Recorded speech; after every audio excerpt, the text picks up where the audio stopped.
Hello everyone, welcome back into this channel, and in this video I will like to show you the way how to do share screen on Zoom meeting.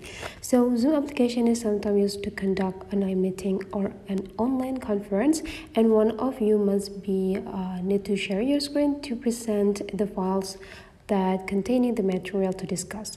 And here is the way to do the share screen on a Zoom application. First thing you have to do is open the Zoom application, and after that, let's just start the new meeting right here by go click it and just start the meeting.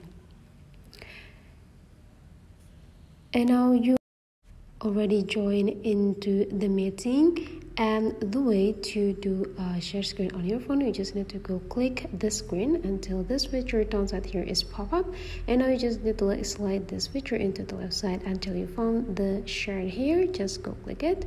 Right in the top rows there will be a screen, so you just need to go click it right away, and now you already have an options to choose the files, and everyone's on the meeting will be able to see the files that you present on your phone.